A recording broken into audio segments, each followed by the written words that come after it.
Dear student, now we are going to learn section 2, a journey by train. The train stopped at 8 o'clock in the midst of a clearing some 15 miles beyond Rathal, where there were several bungalows and workmen's cabins. இவங்க போய் கொண்டிருக்கிற அந்த train 8 மணி அளவில் ஒரு இடத்துல போய் நிற்கிறது.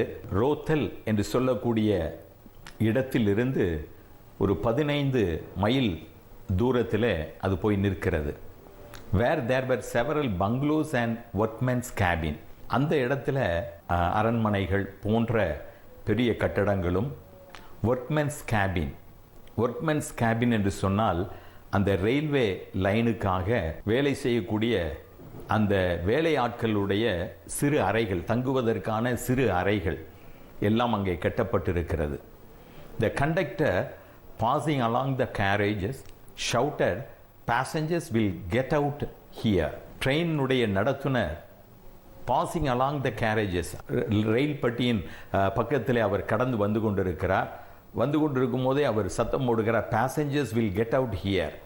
So பயணிகள் இந்த இடத்துல இறங்க வேண்டும் என்று சொல்லி அவர்களுக்கு ஒரு எச்சரிக்கை கொடுக்கிறார். Phileas Fogg looked at Sir Francis Cromarty for an explanation. இப்போ mister Phileas Fogg sir Francis குரோமேட்டியை ஏறெடுத்து பார்க்கிறார். அவரிடத்திலிருந்து ஏதாவது ஒரு விளக்கம் கிடைக்குமா என்று சொல்லி அவரை நோக்கி பார்க்கிறார்.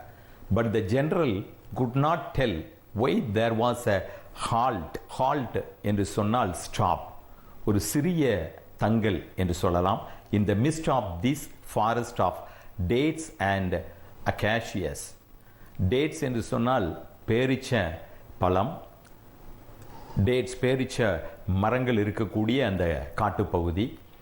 அகேஷியஸ் என்று சொன்னால் எ தானி ட்ரீ என்று சொல்லுவோம், அதாவது கருவேல மரம், முள் மரம் அல்லது கருவேல மரம் என்று சொல்லுவோம். ஸோ இப்பொழுது அந்த சர் பிரான்சிஸ் குரோமேட்டி, அவர் தான் அந்த general, good not tell while there was a halt. ஏன் இந்த காட்டு பகுதியில் நடுவில் இந்த ட்ரெயின் நின்று கொண்டிருக்கிறது, அதுவும் பேரிச்ச மரங்களும் கருவேல மரங்களும் நிறைந்த இந்த காட்டு பகுதியின் நடுவில் ஏன் இந்த ட்ரெயின் நின்று கொண்டிருக்கிறது என்பதற்கான விளக்கம் சர் பிரான்சிஸுக்கு தெரியவில்லை.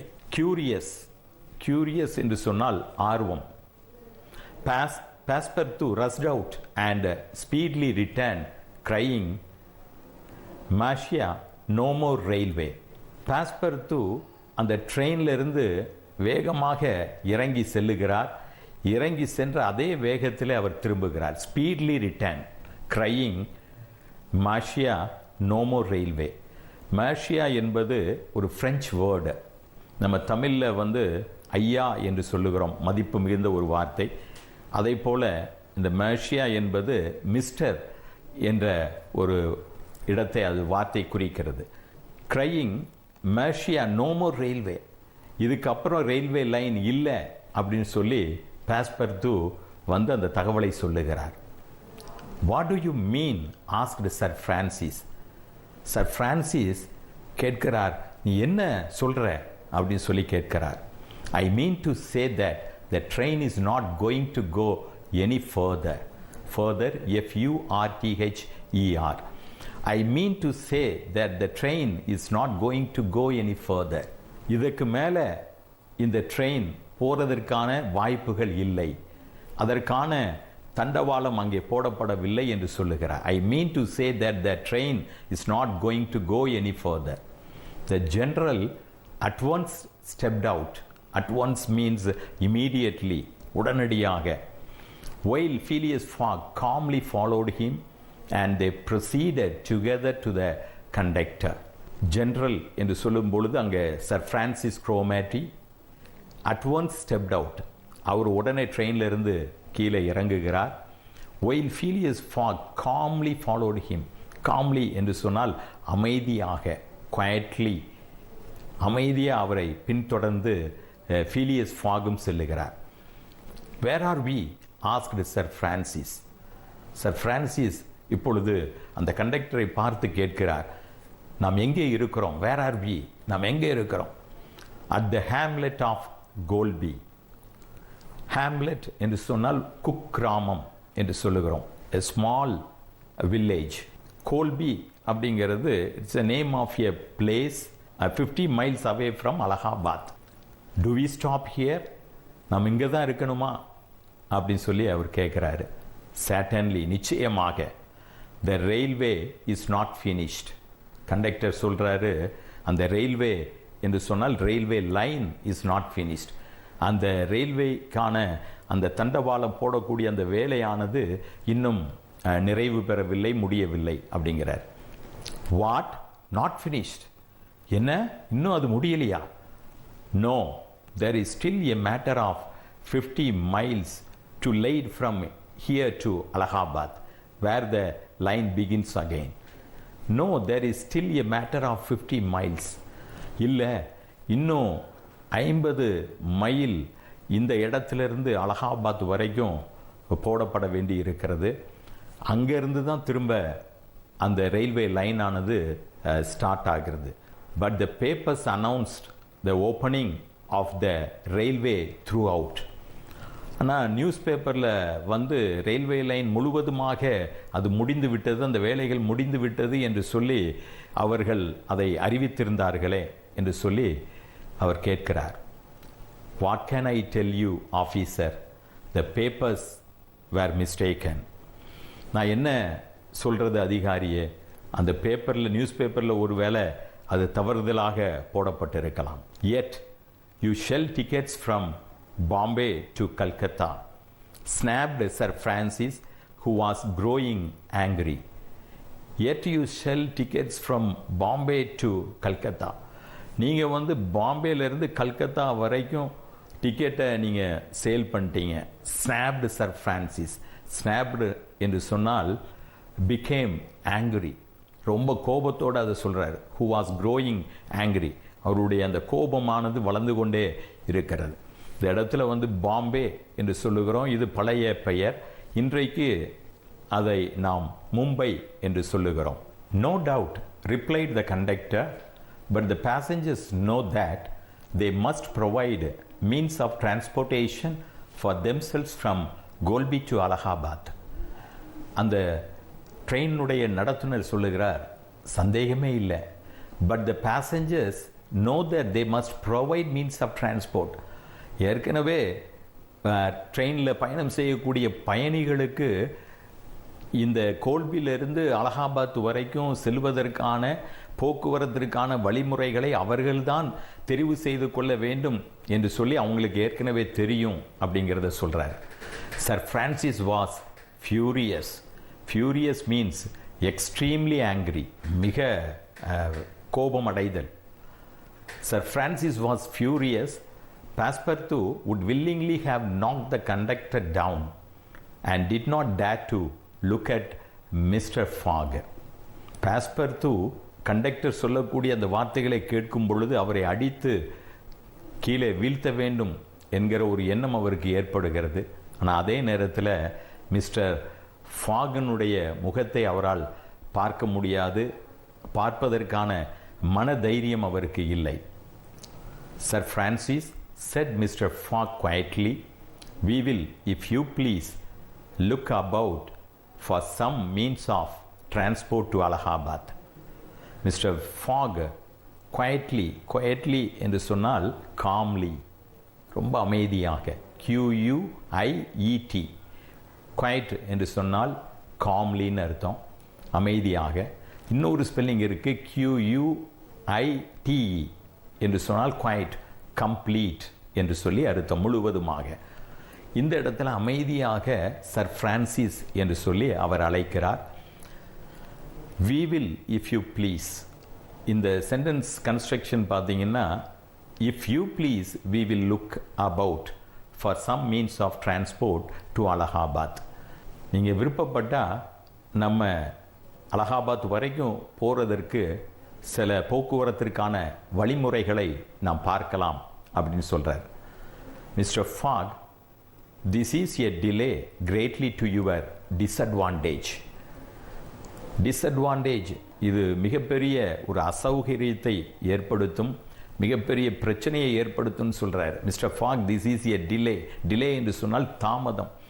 இந்த தாமதம் நமக்கு மிகப்பெரிய ஒரு அசௌகரியத்தை அல்லது மிகப்பெரிய ஒரு பிரச்சனையை நமக்கு உண்டாக்கும் என்று சொல்லுகிறார். No sir Francis, it was foreseen. அப்படி அல்ல பிரான்சிஸ் அவர்களே, இட் வாஸ் ஃபோர்சீன் என்று சொன்னால் ப்ரிடிக்டட், வரத முன்பதாகவே தெரியப்படுத்துதல், முன் உரைத்தல், ஃபோர்சீன், அதான் ப்ரிடிக்டட் என்று சொல்லுவோம். No sir Francis, it was foreseen, இது ஏற்கனவே எனக்கு தெரிந்த விஷயம்தான் என்று சொல்லுகிறார். What, you knew that the way, என்ன இப்படி நடக்கும்னு உங்களுக்கு தெரியுமா? Not at all, but I knew that some obstacles or other would sooner or later arise on my route, nothing therefore is lost. அப்படி இல்லை, ஆனால் என்னுடைய வழியில் ஏதோ ஒரு சில தடங்கல்கள் ஏற்படும். obstacles, difficulty, தடைகள் அப்படின்னு சொல்லலாம். other would sooner or later arise on my route, நான் போகிற வழியில் சீக்கிரமாகவோ அல்லது கால தாமதமாகவோ சில தடங்கல்கள் ஏற்படும் அப்படிங்கிறது எனக்கு தெரியும். நத்திங் therefore is lost, ஆகையால் நாம் வேறு எதையும் நம்ம இழந்து போகலை. இந்த கன்ஸ்ட்ரக்ஷன் பார்த்தீங்கன்னா நம்ம நார்மலாக எழுதும் போது therefore nothing is lost, ஆகையால் நாம் எதையும் இழந்து விடவில்லை என்று சொல்லி நாம் எழுதுவோம். I have 2 days which I have already gained to sacrifice. sacrifice என்று சொன்னால் தியாகம். நான் தியாகம் பண்ணி நான் ஏற்கனவே 2 நாட்களை நான் சேமித்து வைத்திருக்கிறேன் அப்படின்னு சொல்லி மிஸ்டர் ஃபீலியஸ் ஃபாக்ஸ் சொல்கிறார். A steamer leaves Calcutta for Hong Kong at noon. Steamer என்று சொன்னால் ஒரு நீராவி கப்பல், எ ஸ்ட்ரீம் ஷிப், ஒரு நீராவி கப்பல் கல்கத்தாவில் இருந்து ஹாங்காங்குக்கு நண்பகல் 25ஆம் தேதி நண்பகல் அது புறப்படுகிறது என்று சொல்கிறார். A steamer leaves Calcutta for Hong Kong at noon on the 25th.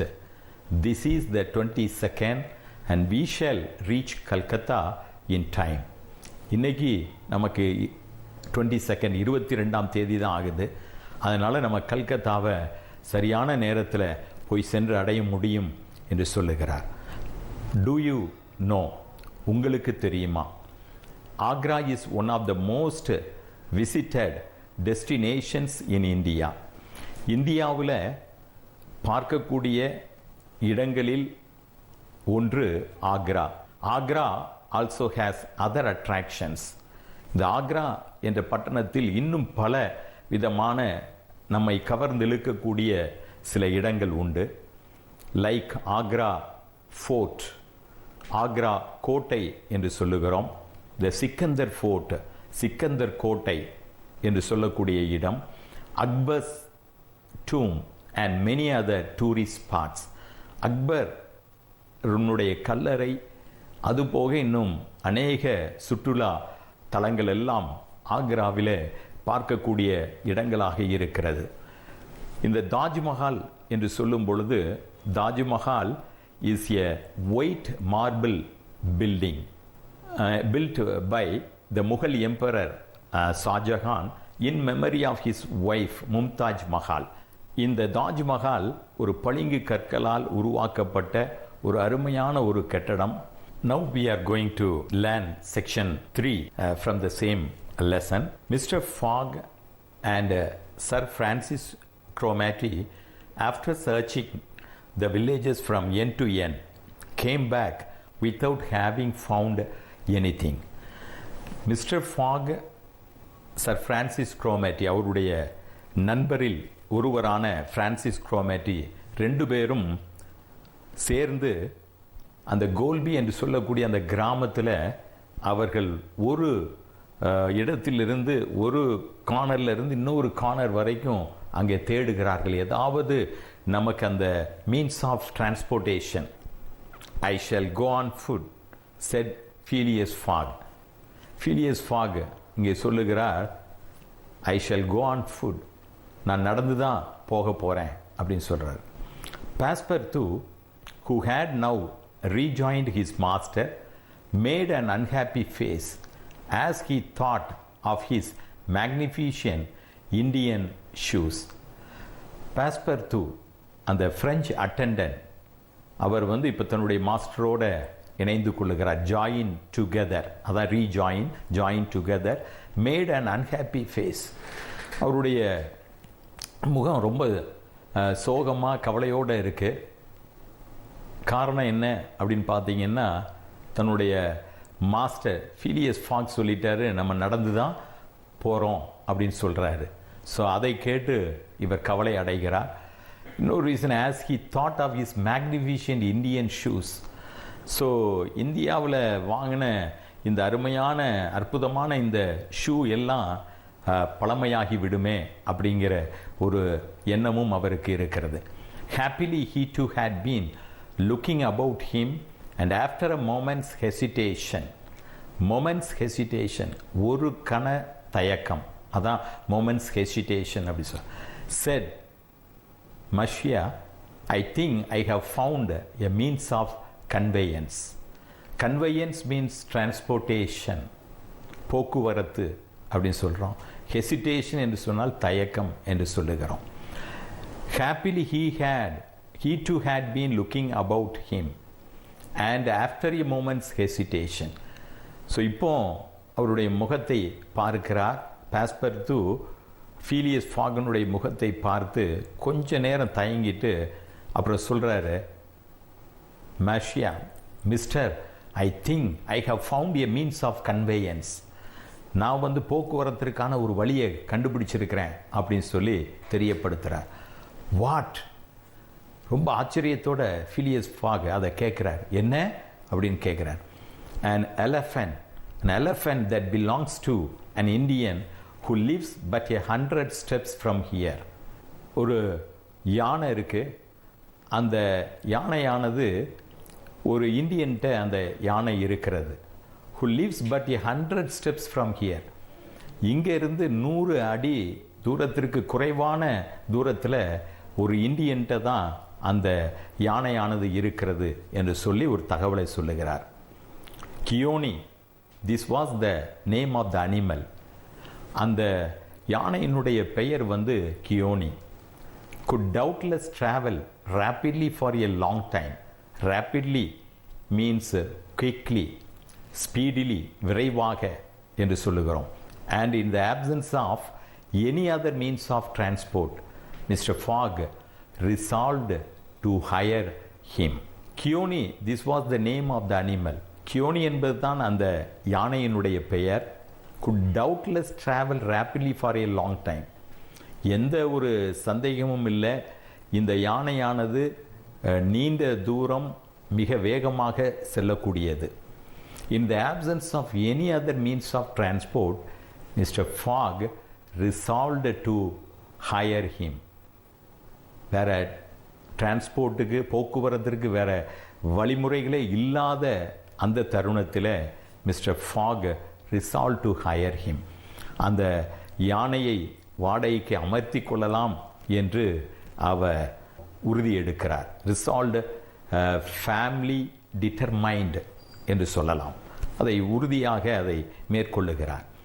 when therefore Mr. Fogg proposed this to the elephant's owner, he refused point blank. இந்த விஷயத்தை மிஸ்டர் ஃபாக் வந்து அதை முன்மொழிகிறார். புட் ஃபார்வர்ட் என்று சொல்லுவோம். ப்ரொபோஸ்டு மீன்ஸ் முன்மொழிதல். Put forward to this to the elephant's owner. அந்த எலஃபென்டினுடைய உரிமையாளரிடத்தில் இந்த விஷயத்தை அவர் சொல்லுகிறார். he refused point blank. point blank means bluntly. அப்படி நேராக, முகத்திற்கு நேராக அதை அவர் மறுக்கிறார். அந்த யானையினுடைய உரிமையாளர் அதை மறுக்கிறார். Mister Fogg persisted, offering the excessive sum of 10 pounds an hour for the loans of the animal to Allahabad. Mr. Fogg persisted. persistedனா continued, தொடர்ச்சியாக என்ற அர்த்தம். offering the excessive sum of 10 pounds an hour for the loan of the animal to Allahabad. இந்த cook கிராமத்திலிருந்து அலகாபாத்துக்கு செல்வதற்கு, இந்த cook கிராமத்திலிருந்து அலகாபாத் வரைக்கும் செல்றதுக்கு 1 மணி நேரத்திற்கு நான் வந்து எக்ஸசிவாக அதிகமாக ஒரு 10 பவுண்ட்ஸ் நான் கொடுக்குறேன் அப்படின்னு சொல்லி அவர் வந்து சொல்கிறார். மிஸ்டர் ஃபாக் வந்து அதை சொல்கிறார். பவுண்ட் என்று சொல்லும் பொழுது a pound is equal to 95 Indian ருப்பின்னு சொல்லலாம். 95 இந்தியன் ருப்பி அப்படின்னா 10 pounds equal to 950 Indian rupees. Refused என்று சொன்னால் மறுத்தல். 20 பவுண்ட்ஸ் 10 பவுண்ட்ஸ் சொல்கிறாரு, மறுப்பு தெரிவிக்கிறார் எலஃபன்ட்ஸினுடைய ஓனர். 20 பவுண்ட்ஸ் சொல்கிறாரு, ரெஃப்யூஸ்ட் ஆல்சோ, அதுக்கும் மறுப்பு தெரிவிக்கிறார். 40 பவுண்ட்ஸ் 40 பவுண்ட் தர்றேன் அப்படிங்கிறார், ஸ்டில் ரெஃப்யூஸ்ட், அதுக்கும் அவர் மறுப்பு தெரிவிக்கிறார். Phileas Fogg, without getting in the least flurried, then proposed to purchase the animal outright and at first offered 1,000 pounds for him. Phileas Fogg, without getting in the least flurried means worried, கவலைப்படுதல் என்று சொல்லுவோம். So கொஞ்சம் கூட எதை குறித்து அவர் கவலைப்படாமல் proposed to purchase the animal outright. இப்போ அந்த எலஃபண்டையே முழுவதுமாக விலைக்கு வாங்கிடலாங்கிற ஒரு எண்ணத்துக்கு அவர் வருகிறார். தென் ப்ரொப்போஸ் டு பர்ச்சேஸ்னால் அது அப்படியே விலைக்கு வாங்கிக்கிறது. ஸோ அனிமல் அவுட்ரைட்னா கம்ப்ளீட்லி, முழுவதுமாக. And at first offered 1,000 pounds for him. இப்போ முதல்ல அவர் விலைக்கு வாங்கிறதுக்கு 1,000 pounds கொடுக்குறேன்னு சொல்கிறார். The owner perhaps thinking he was going to make a great bargain, still refused. இப்போ அந்த யானையினுடைய உரிமையாளருக்கு தெரிய வருகிறது, இன்னும் இவர்கிட்ட பேரம் பேசுனா இன்னும் நமக்கு பணம் அதிகமாக கிடைக்கும் அப்படிங்கிறத நினைக்கிறார். The owner perhaps thinking he was going to make a great bargain, still refused. இன்னும் இவர்கிட்ட பேரம் பேசி வாங்கலாம் அப்படிங்கிறதுனால மீண்டுமாக அவர் மறுப்பு தெரிவிக்கிறார். மிஸ்டர் ஃபாக் ஆஃபர்டு ஃபர்ஸ்ட் 1,200, தென் 1,500, 1,800, 2,000 pounds. ஃபாக் பாருங்க, ஸ்டெப் பை ஸ்டெப்பாக ஆஃபர் பண்ணுறார். ஃபஸ்ட்டு 1,200 சொல்கிறார். 1,200 அப்படின்னா இன்னைக்கு 1,200 அப்படின்னு சொல்கிறார். அடுத்தது வந்து 1,500 சொல்கிறார், 1,500 சொல்கிறார். 1,800, 1,800 நம்ம இன்னைக்கு சொல்கிறது. 2,000 pounds அப்படின்னு சொல்கிறார். Passepartout was fairly white with suspense. இதை கேட்கும் போது பாஸ்பர்து இது என்னமா போய் முடியுமோ தெரியலையே அப்படின்னு சொல்லி கலக்கம் அடைகிறார். At 2,000 pounds the man yielded. இறுதியாக yieldedனா acceptedனு அர்த்தம், ஏற்றுக்கொள்ளுதல். இறுதியாக அவர் வந்து 2,000 பவுண்ட்ஸுக்கு ஏற்றுக்கொள்ளுகிறார். 2,000 பவுண்ட்ஸ் என்று சொன்னால் நம்முடைய Indian மணியினுடைய value 1,90,000 rupees approximately. Good heavens, what a price for an elephant, cried Passepartout. Good heavens என்று சொன்னால் அடக்கடவுளே அப்படின்னு நம்ம சொல்கிறோம் பாருங்க தமிழில்.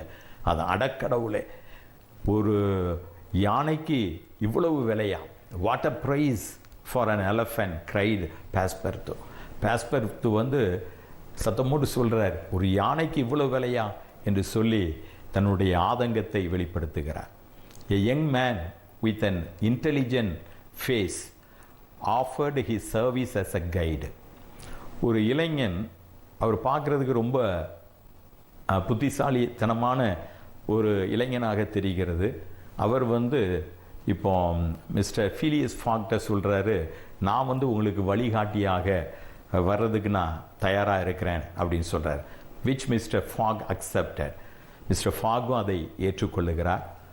Promising so generous a reward as to greatly increased his zeal. zeal என்று சொன்னால் enthusiasm, ரொம்ப ஆர்வத்தை வெளிப்படுத்துதல். இப்போ ஃபாக் வந்து அக்செப்ட் பண்ணிக்கிறாரு அவரை கைடாக வருவதற்கு. மாத்திரமல்ல, இவர் வந்து ரொம்ப பெருந்தன்மையோட சில வெகுமதிகளை தர்றதாகவும் சொல்றார். காரணம் கிரேட்லி இன்க்ரீஸ்ட் ஹிஸ் zeal. அவருடைய ஆர்வத்தை அதிகப்படுத்துவதற்காக இவர் நான் சில வெகுமதிகளை உனக்கு நான் தருவேன் அப்படின்னு சொல்றார். The elephant was led out and equipped. இப்போ அந்த எலிஃபண்ட் ஆனது வெளியே கொண்டு போகப்பட்டு அது ஆயத்தப்படுத்தப்படுகிறது. The man who was a skilled elephant driver covered the elephant's back with a sort of saddle cloth and attached to each of its sides some uncomfortable howdahs. Saddle கிளாத்னா அந்த சேனம் என்று சொல்லுவோம், அந்த சேனம் துணி என்று சொல்லலாம். ஆகவே அந்த எலிஃபண்ட்னுடைய அந்த யானையினுடைய முதுகில் அந்த துணிகளை எல்லாம் அவர் போடுறார். And attach to each side of its sides some uncomfortable howdahs. Howdahs அப்படிங்கிறது அம்பாரி என்று சொல்லுவோம். ஹவுடாஸ்னா அம்பாரி என்று சொல்லுவோம். It is a seat for riding on the back of an elephant.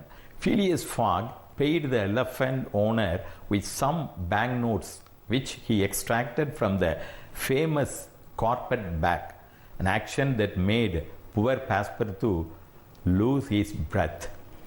Phileas Fogg இப்போ அந்த யானையினுடைய உரிமையாளரிடத்தில் சில பணங்களை அவர் கொடுக்கிறார்.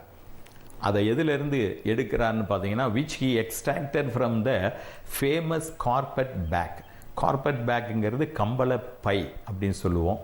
While Sir Francis and Mr. Fogg took the howdahs on either side, Passepartout got onto the saddle cloth between them. So that driver, the elephant driver, perched himself on the elephant's neck. இந்த elephant driver அதாவது யானை பாகன் அந்த யானையினுடைய கழுத்து பகுதியில் அவர் போய் அமர்ந்து கொள்ளுகிறார். And at 9 o'clock they set out from the village. The animal marching off through the dense forest of palms by the shortcuts. அந்த யானையானது மிக வேகமாக பனைமரங்கள் நிறைந்த அந்த அடர்த்தியான அந்த காட்டு பகுதியில் பாதைகளின் வழியாக அது கடந்து செல்லுகிறது. Thank you for watching.